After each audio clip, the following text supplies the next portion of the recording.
जय जिनेन्द्र। जैन सोल इस मेरे चैनल पे आप हमारे वीडियो देखने के पश्चात लाइक करें,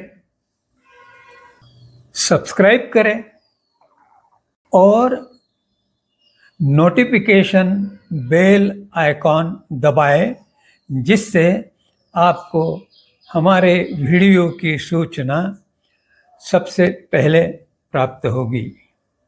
और आप हमें हमारे वीडियो के नीचे दिए गए पेज पर भी फॉलो कर सकते हैं। जय जिनेन्द्र। अरिहंत नौकार महामंत्र के तीसरे मंगल पद के स्वामी आचार्य भगवंत, इनके संबंध में आज हम जानकारी प्राप्त करेंगे। दर्शन के प्रचार और ज्ञान दान के लिए निरंतरता आवश्यक है। तीर्थंकर भगवान के निर्वाण के पश्चात उनके गणधर दर्शन के प्रचार और ज्ञान के प्रसार का प्रयास करते हैं, और गणधरों की श्रृंखला में जो अंतिम गणधर रहते हैं वे पाट पर विराजमान होके संघ की निरंतरता निश्चित करते हैं,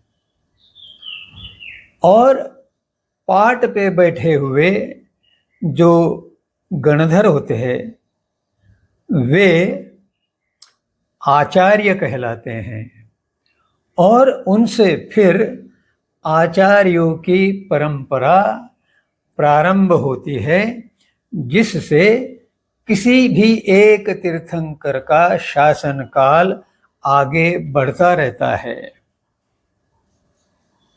वह सामान्यतः अन्य तीर्थंकर के जन्म तक चलता रहता है। अब इस आचार्य पद पर विराजमान महान आत्मा साधु, निर्ग्रंथ साधु, इनका दायित्व क्या है ये समझना बड़ा उपकारी है। सबसे प्रथम उन्हें संघ का संचालन करना होता है। एक संघ में आचार्य के नीचे अनेक उपाध्याय और उपाध्यायों के पश्चात और अनेक साधु साध्वियाँ, ये सब मिलकर एक तीर्थ बनता है, संघ बनता है।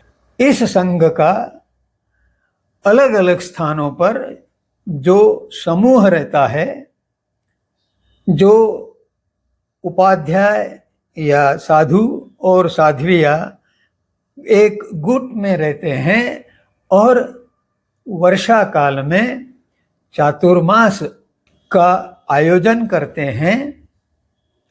इस प्रकार यह अलग अलग स्थानों पर बिखरा हुआ संघ, इसका संपूर्ण संचालन आचार्य पद पर विराजमान साधु भगवंतों की उत्तरदायिता में सम्मिलित है, और यह संचालन करते हुए वे जैन दर्शन का प्रचार करते हैं।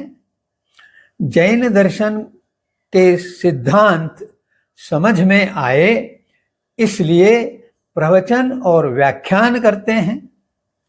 संपूर्ण संघ और संघ के जितने भी साधु, स्थवीर, उपाध्याय आदि है, इनमें एक अनुशासन निर्माण करते हैं, और जो समाज के लोग हैं, वे चाहे जैन हो या अजैन हो, उनमें जैन दर्शन के प्रति बोध द्वारा जागरण निर्माण करते हैं, और जो जैन दर्शन के संबंध में कुछ ढीला आचरण करते हैं या जो अजैन हैं, ऐसे लोगों को प्रेरणा देकर जैन दर्शन के सिद्धांतों का भली भांति पालन करने के लिए उनका मत परिवर्तन करने का प्रयास करता है।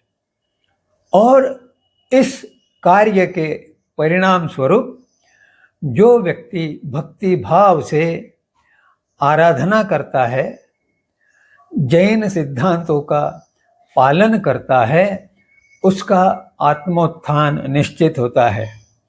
और जब इस प्रकार आचरण करने वालों की संख्या बढ़ती है तो वे विश्व में शांति का निर्माण कर सकते हैं और प्रदूषण से बिगड़ने वाली सृष्टि का रक्षण कर सकते हैं, जिससे सृष्टि में जीने वाले सूक्ष्म से सूक्ष्म जीव से लेकर विशालकाय पशु पक्षी और प्राणी और अंत में मनुष्य जाति, इन सब का रक्षण होता है।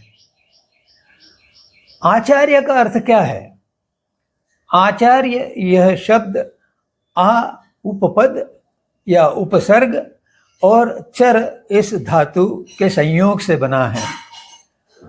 आ का अर्थ है सकल, संपूर्ण, और चर का अर्थ है चलन, वर्तन।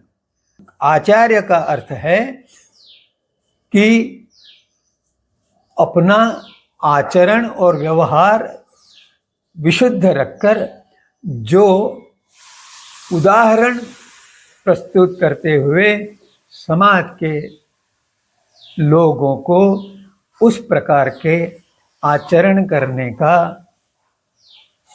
संकेत, संदेश देते हैं। ऐसे आचार्य पद को पाने के लिए अर्हता क्या है, योग्यता क्या है, कौन से साधु आचार्य पद पर विराजमान हो सकते हैं? तो जैन दर्शन के शास्त्र में इसके 36 मापदंड दिए हुए हैं। उनमें से 10 अनिवार्य है। वे है जाति संपन्नता, कुल संपन्नता, बल संपन्नता, रूप संपन्नता। पहले इन चारों के बारे में हम विचार करेंगे। जाति अर्थात माता का गोत्र और कुल अर्थात पिता का गोत्र, दोनों उच्च कुल के होना आवश्यक है। परंतु इसका अर्थ यह नहीं कि वर्ण व्यवस्था के कारण बने हुए चातुर्वर्ण पद्धति से जन्मे वैश्य कुल के या क्षुद्र कुल के व्यक्ति आचार्य पद पर स्थित नहीं हो सकते, ऐसा नहीं है। रूप का अर्थ है एक प्रकार का तेजस्वी मुखड़ा। रूप का अर्थ रंग नहीं है, गोरा होना आवश्यक नहीं है, परंतु अगर तेजस्वीता प्राप्त हुई है तो वह तपस्वीता का लक्षण है।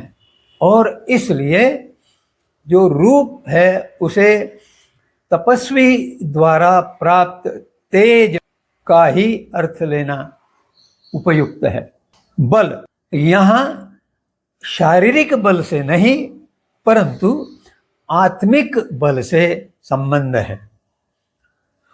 रूप का अगर उदाहरण दिया जाए तो हरिकेश मुनि चांडाल कुल में जन्मे थे, परंतु वे बहुत बड़े स्थविर श्रेष्ठ साधु बने। विनय संपन्नता, अत्यंत उच्च स्थान पे पहुंचने के पश्चात मनुष्य के मन में एक घमंड आ जाता है, दर्प वास करने लगता है और अहंकार से वह व्यक्ति भरने की संभावना रहती है। आचार्य पद के लिए ये तीनों बातें बहुत घातक है। उनमें विनय कूट कूट कर भरा होना आवश्यक है। जैन दर्शन में कहा गया है कि विनय यह गुण सभी अन्य गुणों की जननी है। ऐसे आचार्य को ज्ञान संपन्नता, दर्शन संपन्नता और चारित्र संपन्नता ये तीनों प्राप्त करना आवश्यक है, क्योंकि बिना दर्शन की संपन्नता से ज्ञान संपन्नता नहीं उपलब्ध होती। और श्रद्धावान व्यक्ति जब ज्ञान प्राप्त करता है तो वह सम्यक दर्शन बन जाता है, और सम्यक दर्शन बनने के पश्चात ही सम्यक चारित्र का निर्माण होता है। अतः ये तीनों संपन्नताएं भी आचार्य पद के लिए अनिवार्य है। और लाघव संपन्नता अंत में, यह 10वां जो अनिवार्य मापदंड है उसका अर्थ है कि लघुता। वे तो बहुत गुरु है, श्रेष्ठ है, उनमें ज्ञान दर्शन चारित्र विनय आदि के कारण गुरुता है, परंतु आचरण और व्यवहार में वे लघुता का प्रदर्शन करते हैं। यह उनके लिए आवश्यक है और इसी को लाघव संपन्नता कहा गया है। जब कोई साधु अपने आचरण में विशुद्धि रखता है तो स्वाभाविकतया उसमें 4 गुण ऐसे आ जाते हैं जो आचार्य पद के लिए अनिवार्य है। और वो गुण हैं ओजस्विता, तेजस्विता, वर्चस्विता, यशस्विता। ओजस्विता अर्थात शक्ति, ऊर्जा, उत्साह। इसके बगैर बड़े संघ का संचालन करना कठिन हो सकता है। तपोमय शरीर के कारण संपूर्ण शरीर में तेजस्विता आती है। ज्ञान दर्शन चारित्र के महापुण्य से वे अपना वर्चस्व यानी वरिष्ठता अन्य लोगों पर अपने आप प्रस्थापित कर सकते हैं और उस कारण उनका संचालन यशस्वी होता है। तो ये स्वाभाविक गुण हैं अगर सही तरीके से किसी साधु ने अपनी तपश्चर्या ज्ञान साधना की हो। अपेक्षित 22 गुण मापदंड है। जीत क्रोध, जीत मान, जीत माया, जीत लोभ, और ये चारों जो हैं ये 4 कषाय के ऊपर जीत प्राप्त करना ये आचार्य के लिए अपरिहार्य है। फिर जीत इंद्रिय, इंद्रियों के कारण भौतिकता में जो रस आता है उसे भूलकर इंद्रियों पे नियंत्रण करना, अपने नियंत्रण में रखना, यह एक अनिवार्यता है। जीत निंदा, आचार्य को किसी भी की निंदा करना वर्जित है। स्तुति का भी बहुत ही कम मात्रा में उन्हें उपयोग करना है। जीत परिशह, साधु का जीवन जीते हुए 22 प्रकार के परिशहों का उद्भव होता है। उसे सहन करने की शक्ति आने के लिए जीत परिशह यह बताया गया है।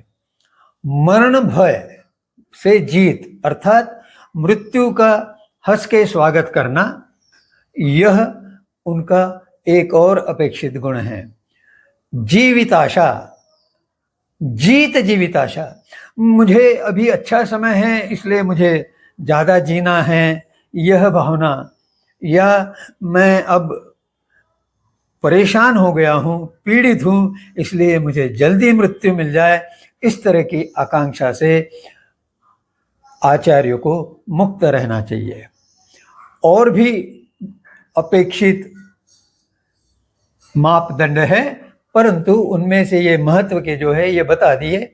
इन 22 अपेक्षित मापदंडों में से कुछ प्राप्त करना आवश्यक है, और वो जिन्हें अनिवार्य और स्वाभाविक मापदंड प्राप्त है वे अपने बचे हुए 22 अपेक्षित मापदंडों में से बहुत सारे मापदंड प्राप्त कर लेते हैं। यहाँ ध्यान देने योग्य बात यह है कि आचार्य पद को शोभा देने वाले सभी आचार्य इन मापदंडों से भूषित होना आवश्यक है। आचार्यों में 36 गुण होते हैं, जो 5 इंद्रिय सवर, 9 ब्रह्मचर्य वाड़, 4 कषाय विजय, 5 महाव्रत पालन, 5 आचार पालन और 8 प्रवचन माता के अनुसार आचरण। दूसरी विवक्षा से 36 गुण इस प्रकार बताए गए हैं कि 8 संपदाओं के प्रत्येकी 4 विभाग है, इसलिए 32 संपदाओं से संपन्न और 4 विनय से संपन्न, इस प्रकार 36 गुण संपन्न साधु आचार्य पद के लिए योग्य है। इस विवेचन के पश्चात आपसे नम्र निवेदन है कि आपकी मन में उठी शंकाएं इस वाहिनी के कमेंट सेक्शन में प्रेषित करें और उनके उत्तर पाएं। जय जिनेंद्र।